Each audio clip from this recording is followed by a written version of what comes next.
Okay, question number 11. A homeowner raked up numerous dead, dry leaves that had fallen on his yard and set fire to the pile.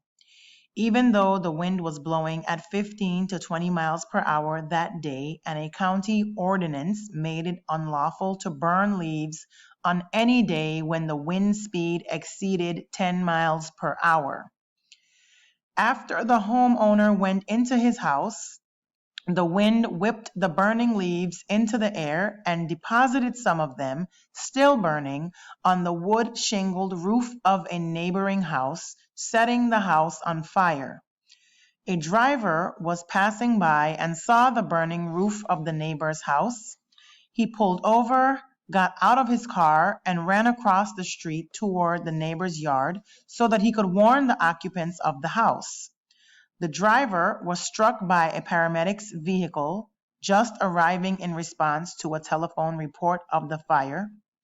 The driver brought an action against the homeowner to recover for the injuries he suffered from being struck by the emergency vehicle. And the question reads, how should the court rule in this action?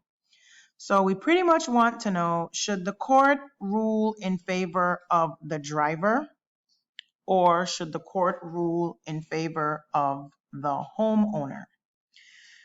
Now, whether or not the driver or the homeowner, for example, let's start with the homeowner, since he's the one that ultimately started this fire by raking up his leaves and setting fire to the pile. Whether or not the homeowner will be held liable will be based on whether the homeowner was the actual and the proximate cause of the driver's injuries. The only way the homeowner will not be liable is if he was not the proximate or the actual cause of the driver's injuries. He must be both in order for him to be found liable. Now, let's start from the bottom. Let's start with answer choice D, which says for the homeowner, because one who responds to a fire assumes the risk of foreseeable dangers. Now, D is incorrect because there's no evidence that the driver assumed the risk of being struck by the emergency vehicle. I want you to note that there is a firefighter's rule which may prevent a firefighter from recovery on an assumption of risk or public policy grounds, because that is their job. Those risks are inherent of a firefighter's job. So if a firefighter responds to a fire and somehow gets injured due to the foreseeable dangers that are associated with putting out a fire or rescuing someone from a fire, he cannot recover because those risks are inherent to the job of a firefighter. However, a normal civilian responding to a fire does not assume the risk. And there's nothing in the facts that would indicate that the driver assumed the risks by responding to this fire. So D is incorrect. Then we go to C, which says that for the homeowner, because the emergency vehicle was the actual cause of the driver's injuries. Well, C is incorrect because the homeowner's negligence was a cause in fact of the driver's injuries, because it was the homeowner's negligence which both prompted the driver to attempt a rescue of the occupants of the burning residence and brought the emergency vehicle onto the scene. Now, so in other words, the homeowner is the actual cause of the driver's injuries. And I know you may be wondering, well, how can the homeowner be the actual cause if the emergency vehicle is the apparatus which struck the driver? But if we go back to our reading in the test to determine actual causation, one of the tests that we employ is the but-for test. And the homeowner here would satisfy the but-for test. But for his act of burning those leaves, there would have been no fire, there would have been no emergency vehicle, and there would have been no injury to the driver. So, in other words, the homeowner's conduct caused the fire and brought the emergency vehicle to the scene. But for his conduct, there would have been no fire and there would have been no emergency vehicle. So this is why the homeowner is considered the actual cause of the driver's injuries. This is a perfect example of why it's important for you to utilize the law that you have learned and to use the tests that you have learned. Because just reading this, you would think that the emergency vehicle is the actual cause.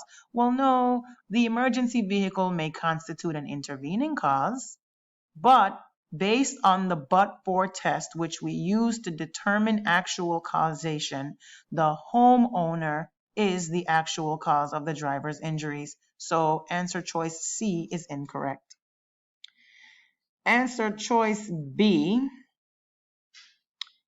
Answer choice B reads, for the driver, because the homeowner's conduct constituted negligence per se. Now, this answer should not have even attracted your attention because we have not yet discussed negligence per se.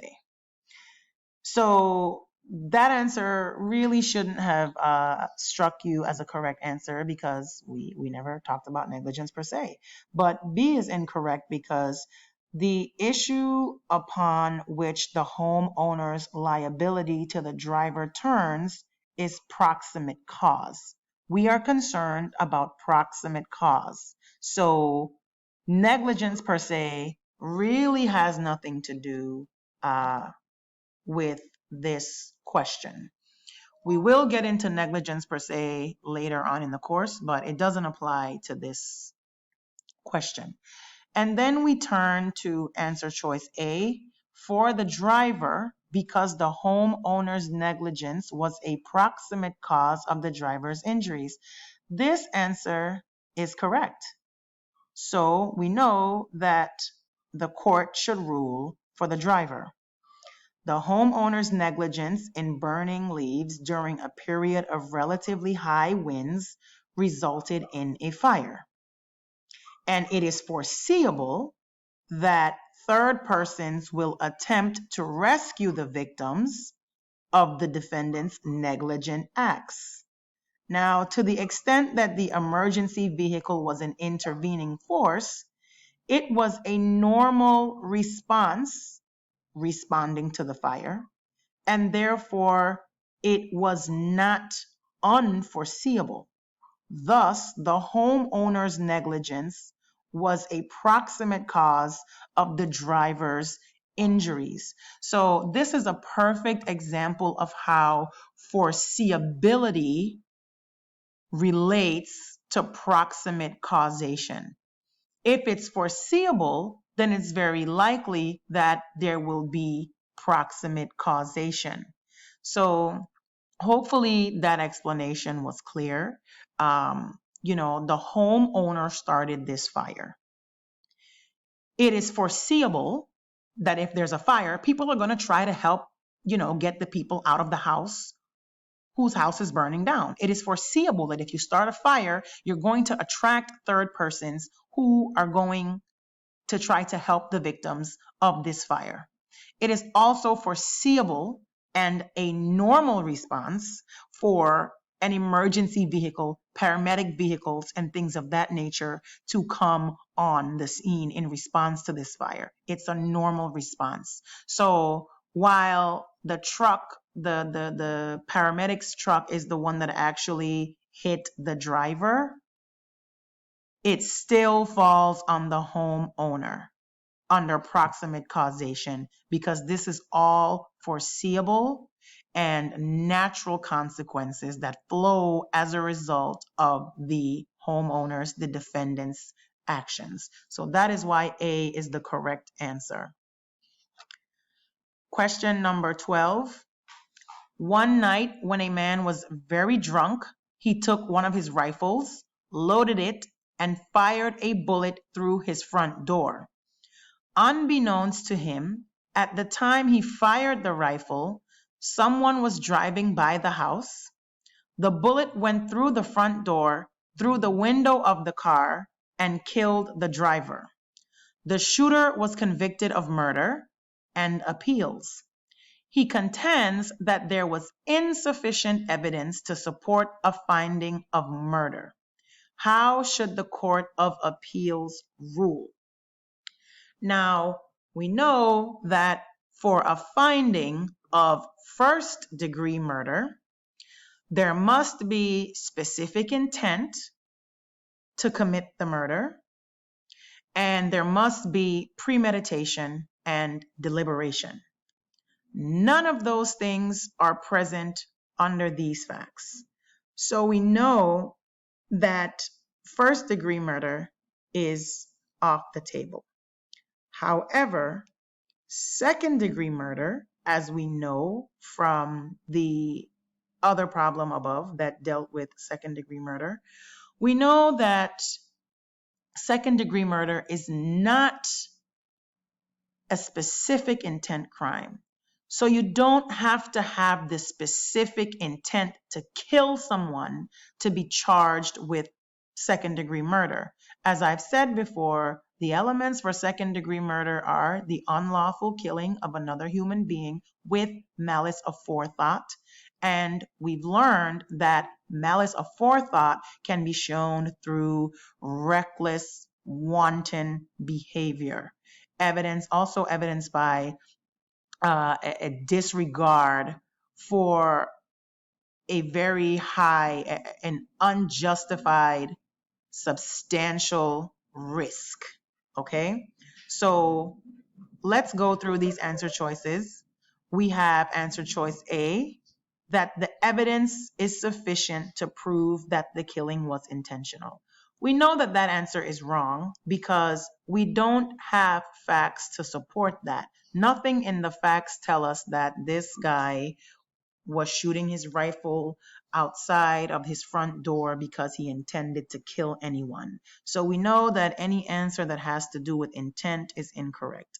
A is incorrect.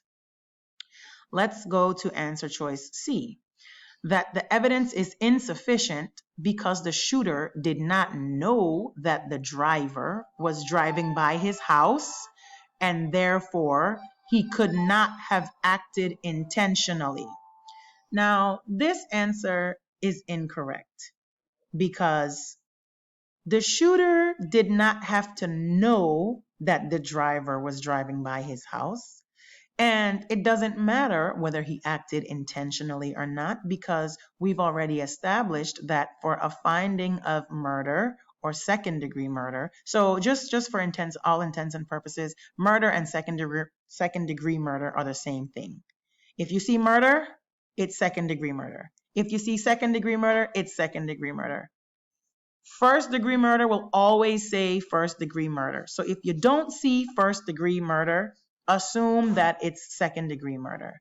And answer choice C is wrong because, again, he didn't have to know that a driver was driving by the house because he didn't have to have the intent to kill anyone. That's not required for second-degree murder. Number 4, that the evidence is insufficient because at most the shooter's conduct constituted gross negligence and involuntary manslaughter. Well, that answer is incorrect because the shooter's conduct, it may appear to have constituted gross negligence, but this conduct is more along the lines of recklessness. So once again, we go back to our mindsets from the model penal code. And it says under the model penal code definitions for